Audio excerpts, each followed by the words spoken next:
During the late 70s and early 80s, John Williams was flush in his golden age and composed not only some of his personal best scores, but some of the best scores ever composed.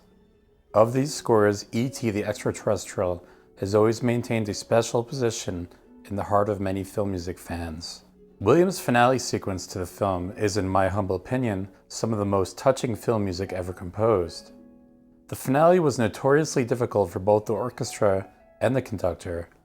Director Steven Spielberg allegedly had to recut the film to match Williams' musical performance, for it is rumored that Williams was never able to achieve the music and film synchronization that he desired. For this week's video, I will be sharing some things I noticed while studying this cue yesterday. Some of them are places where Williams changed his mind at the podium. Some are places where he wasn't 100% certain during the writing process, and some are places where I question if he was satisfied with what made the final cut. Additionally, I've added a few other places that I find fascinating. This rather giant cue is made up of 3 smaller cues, the first of which seems to be a late addition to the other 2. This first cue, entitled The Rescue Extension, actually uses lettered bar numbers, and surely was composed after the other 2. To begin, we see Williams establishing an ominous texture with just the low strings and the bass drum.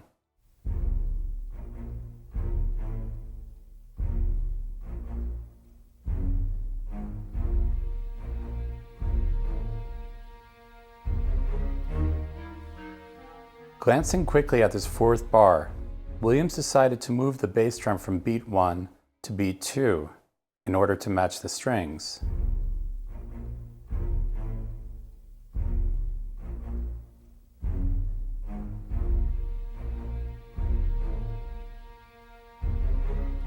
As notated, it would have sounded approximately as this.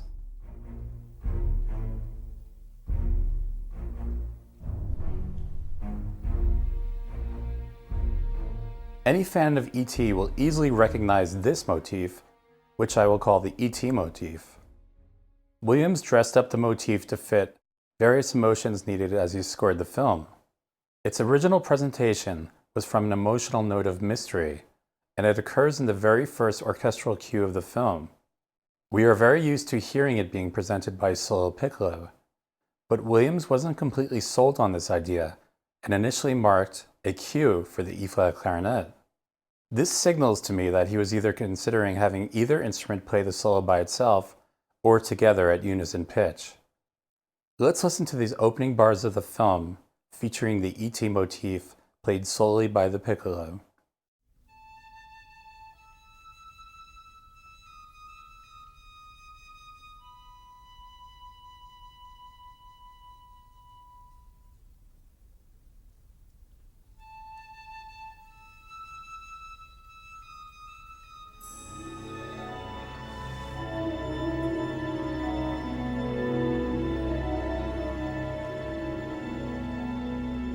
By the way, did you notice in this example that Williams had the orchestra come in 1 bar later than he originally notated? Going back to our cue, at this point we see Williams initially marked for 3 other members of the wind section to play the E.T. motif. But in the album version, what we hear is just the piccolo.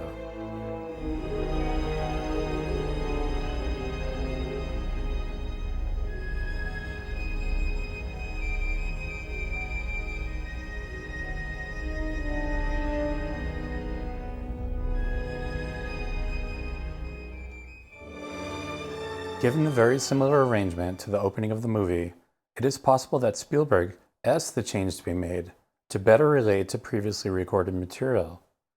Or perhaps Williams made the change upon hearing it played unsatisfactorily by the other instruments. Even later on, we see a presentation of the same theme for solo piccolo. In this instance, there were no other players notated here. Even the E-flat clarinet wasn't cued as it was in the opening of the film.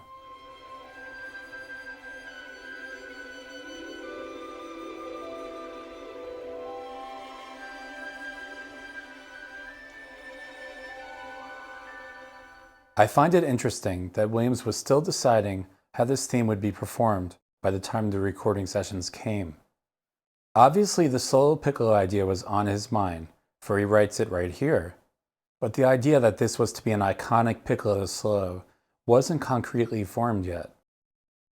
As previously stated, synchronization was foremost on Williams' mind during these recording sessions, and as such, we see an average number of alterations to his written score, certainly less than in our video to the Battle of Hoth.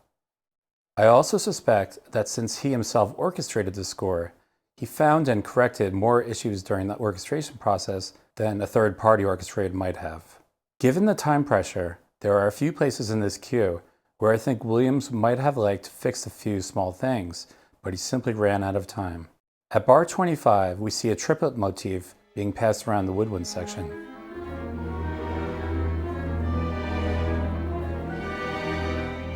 I noticed by the time the second clarinet comes in, on beats 3 and 4, there is a noticeable drop in volume between the two clarinets.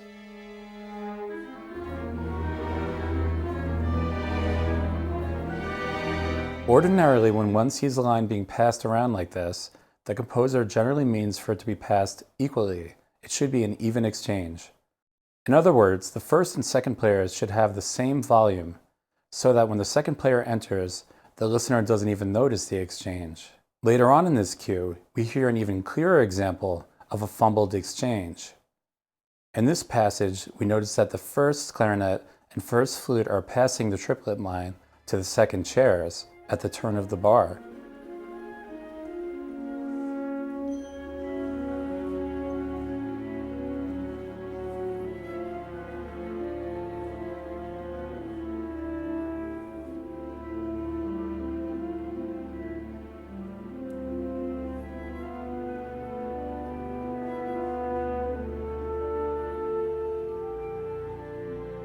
Williams and many other composers will often do this dovetailing technique to keep the line free from audible breaths. In this example, we notice the second flute is much quieter than the first. An ideal exchange would have seen the two players matching volumes at the places where the trade occurs. To be fair to the second flautist, this may be related to the presence of a solo microphone placed in front of the first flute. If this was the situation, a first chair-only microphone would easily set the balance off.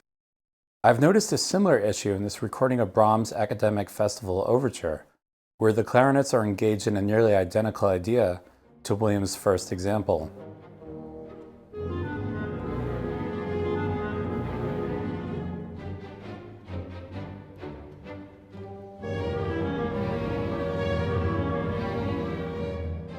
We can hear that once again, the second chair simply isn't playing as loud as the first.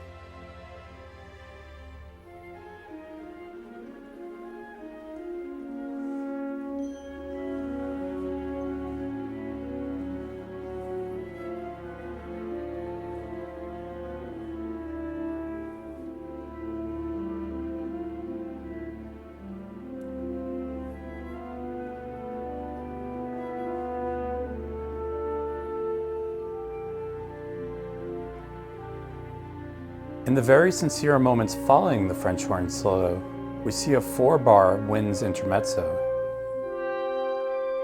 It is classical tradition to often include the French horns in woodwind-only textures. By choosing only woodwinds for this passage, Williams purposefully leaves the strings available for a beautiful soli.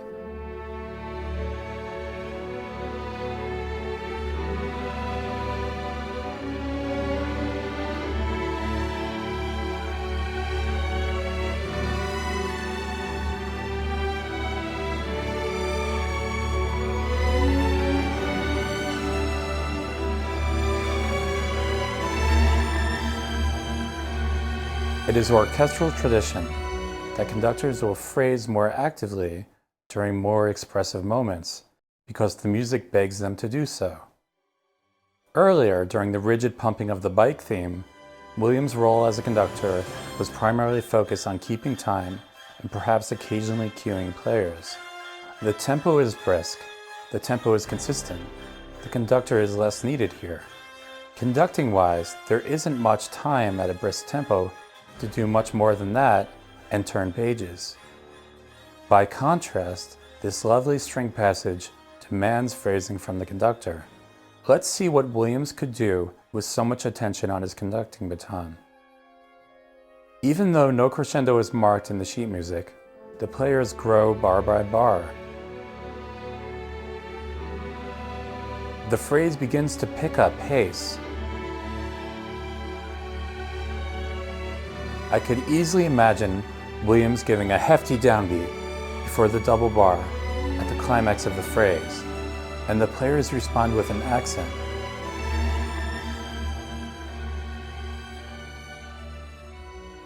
Williams and the players mutually excel by drawing on a familiar and vast orchestral tradition, and the listener is touched by their delicate dance. Going back a bit, just before the gentle horn solo we previously looked at, there exists a delightfully tender cello phrase.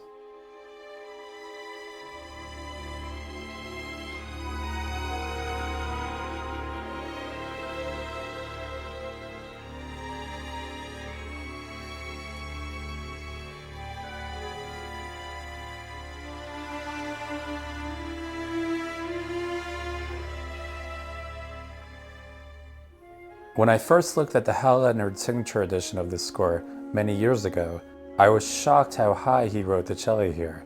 A high E, the highest open string of the violins. Before the phrase starts, Williams extends a courtesy to the cello, leaving them an 8-note rest to cross over their middle 2 strings. This is both wise and courteous of him. He anticipated the string crossing and planned ahead for it. But Williams is somewhat vague with his marking of solo here. What exactly does it mean? Does it mean the part is to be played by one player solo? Traditionally, Williams would mark this marking to indicate that. Does it mean the entire section has a solo? Traditionally, this is marked as the plural form of solo, soli. Williams uses this exact word to indicate the exact thing a few bars later. This tells the players to use their ears to bring out their part proportionally appropriate to the surrounding texture. When orchestrating your own music or another's work, this is a fantastic habit to get into. What probably happened here at the session on the first pass, the principal player definitely played, and the rest of the section either chose option A or option B, and Williams, hearing that the passage posed no intonational risks, invited the whole section to play the passage. By the way, if you're enjoying the content in this video, be sure to check out Stratisound's courses on orchestration and harmony, each of which explores similar lines of thought in much greater detail.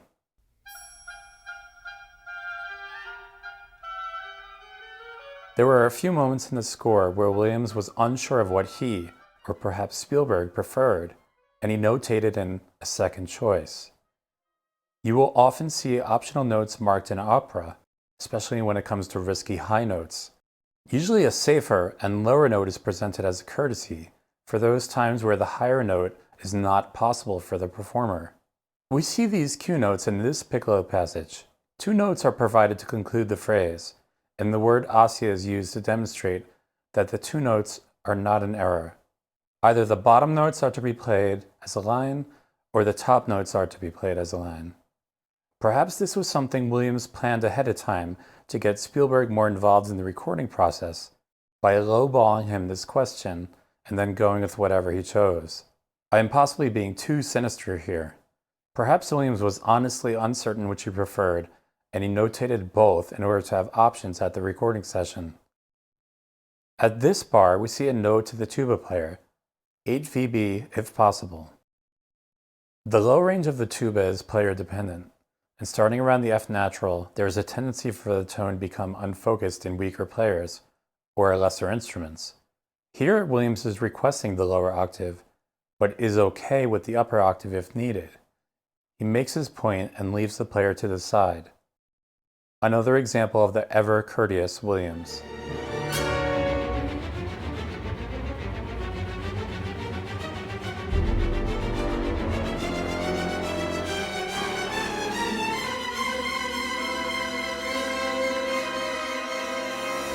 During a Williams session, one of the most laborious jobs in the orchestra falls to the principal trumpet. They will often be asked to play extremely high, extremely loud, for extremely long periods of time. As a 6-hour session day proceeds, a trumpet player's upper range may wear down from phase fatigue, and the highest notes of their instrument may become unreliable, If the players aren't actually splitting notes yet, sometimes they will track down the contractor to kindly let you know that splits will soon be on their way. If this happens, you should perhaps invite them to rest while rehearsing the cue. Williams, always anticipating such issues, marked in a courtesy revoicing of this trumpet passage for this very reason.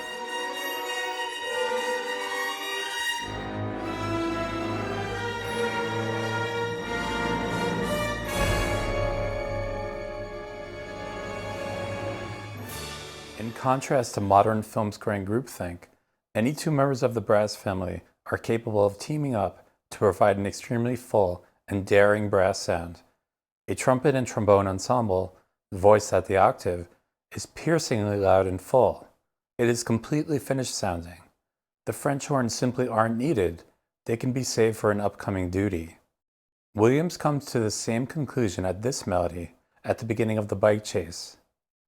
His three trumpets, with three trombones down the octave, move enough air for him, and clearly sound polished and finished enough that he leaves the French horns resting and able to assist on an upcoming chord duty.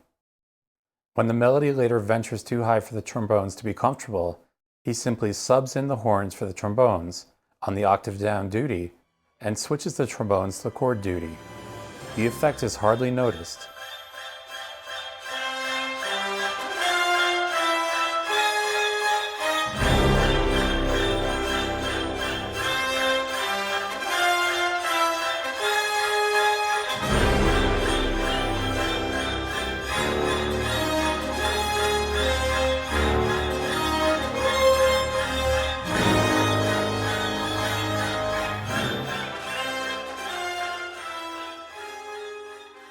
Now, this isn't to say that the three brass subgroups have exactly the same power and capability, but they are in the ballpark of one another. If I had to rank them, it would be the trumpets on top, the low brass slightly behind, and then a small gap and then the French horns. This is evident on this iconic triadic passage which soon follows.